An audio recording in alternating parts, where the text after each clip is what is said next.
Tere, armas rahvas! Täna sooviksin rääkida teile sellisest teemast, nagu on nõidus.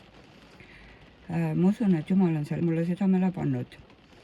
Nõidus tähendab, et teatud rituaalide, maagia, maagiliste esemete, nõiasõnade või üleloomuliku jõudude abiga püütakse mõjutada inimestesse puutuvaid asju. Näiteks ravida või esile kutsuda haigusi, teisi inimesi ära needa, saavutada kontrolli teiste inimeste või nende mõtete üle, soodustada või nurjata mingeid ettevõtmisi ja nii edasi. Ja nõiduse abil proovitakse ka ennustada tulevikku. Kõik nõidusega seotud on samuti tegevused, millesse on kaasatud kurjad vaimud ja tehakse koostööd saatanaga.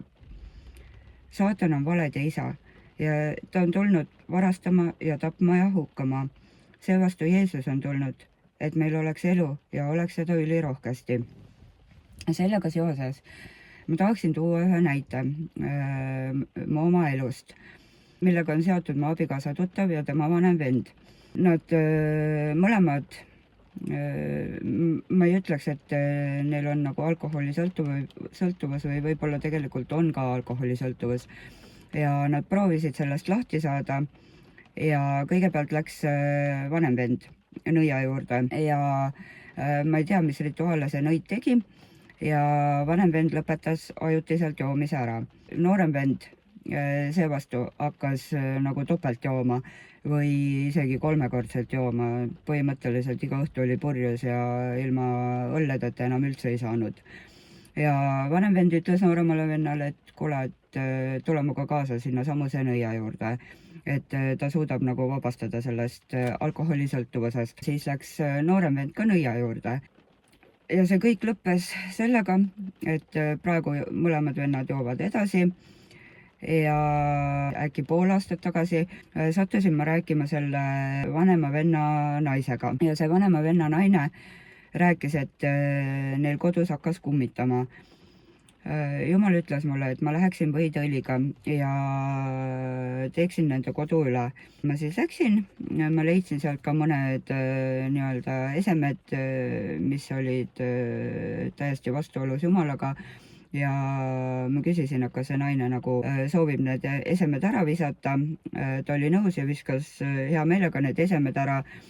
Ja peale seda kadus kummitamine nende kodust ära, sellepärast et võidõliga me deklareerime Jeesuse meelevalla. Siis läksid mõned kuud mööda ja see naisterahvas rääkis mul abikaasale, et ta hakkas unes nägema iseenda matuseid ja et ta oli surnud, et ta lamas kirstus, aga samas ta oli ka nagu külaliste hulgas, kes tema matustel olid ja et põhimõtteliselt nägi siis iseenda matuseid ja matmist pealt. Jumal näitas, et ma saadaksin talle palverätiku. Ma nüüd praegu ei tea, kuidas nende olukord on, aga ma usun, et Jumal tegeleb nendega ja Jumal vabastab neid nende vaimsete rõhumiste käest. Ja mina usun, et see nõia juures käimine tõi nagu kaasa need järgnevad sündmused või need tagajärjed. Samuti ma tahaksin mainida, et nõiad ei saa mitte kedagi mingitest sõltuvustest vabastada ja ei saa mitte kedagi tervendada. Nagu ma ennem juba ütlesin, siis saatan on valetaja ja ta üritab kopeerida seda, mida Jumal tõeliselt saab teha. Nõiad saavad näiliselt küll nii-öelda vabastada, aga nad saavad seda teha ainult kellegi teise perekonnaliikme arvelt. Nagu selles näites, mida ma just rääkisin, kui üks vend näiliselt sai nagu alkoholisõltuvusest vabaks, siis teine vend hakkas topelt jooma. Mida ütleb Jumala sõna selle kohta? Jumal armastab meid nii palju, et andis oma ainusündinud poja, et ükski, kes temasse usub, ei hukkuks, vaid et tal oleks igavene elu. Ja Jesaja raamatus on kirjas, et Jeesus on surnud ristil meie eest, et meil võiks olla elu. Siinkohal loeksin ma selle ette. Kes usub meie kuulutust ja kellele on ilmutatud issanda käsivars, sest ta tõusis meie ees nagu võsuke, otse kui juur põuasest maast. Ei olnud tal kuju ega ilu, et teda vaadata, ega olnud tal välimust, et teda ihaldada. ta oli põlatud ja inimeste poolt hüljatud, valude mees ja haigustega tuttav, niisugune, kelle pealt silmad ära pööratakse. ta oli põlatud ja me ei hoolinud temast. ent tõeliselt võttis ta enese peale meie haigused ja kandis meie valusid. meie aga pidasime teda vigaseks, jumalast nuhelduks ja vaevatuks, ent teda haavati meie üleastumiste pärast, löödi meie süütegude tõttu. karistus oli tema peal, et meil oleks rahu ja tema vermete läbi on meile tervist tulnud. me kõik eksisime nagu lambad, igaüks meist pöördus oma teed, aga issand laskis meie kõigi süüteod tulla tema peale. teda piinati ja ta alistus ega avanud suud nagu tall, keda viiakse tappa. nagu lammas, kes on vait oma niitjate ees, nõnda ei avanud ta oma suud. surve ja kohtu läbi võeti ta ära, kes tema sugupõlvest mõtles sellele, et ta lõigati ära elavate maalt ja teda tabas surm mu rahva üleastumiste pärast. temale anti hau tõelate juurde, kurjategijate juurde, kui ta suri, kuigi ta ei olnud ülekohut teinud ega olnud pettust tasuus. aga issand arvas heaks teda alandada haigustega, kui ta iseenese on andnud süüohvriks, saab ta näha tulevast sugu. ta elab kaua ja issanda tahe teostub tema läbi.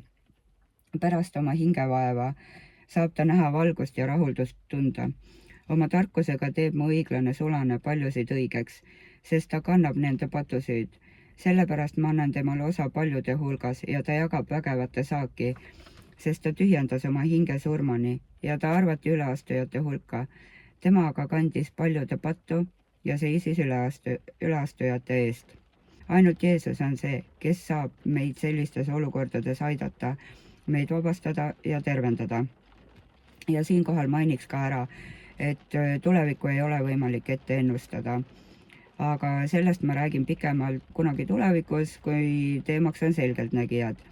kellel on kokkupuuteid nõidadega või on ise tegelenud nõidusega ja te soovite vabanemist sellest, siis ma soovitan pöörduda kohaliku koguduse poole, pastori poole, kiriku poole, kas või mõne tuttava kristlase poole või siis võib ka siia video alla kommentaaridesse kirjutada või siis isiklikult mulle kirjutada, ma saan ka palvetada nende asjade eest.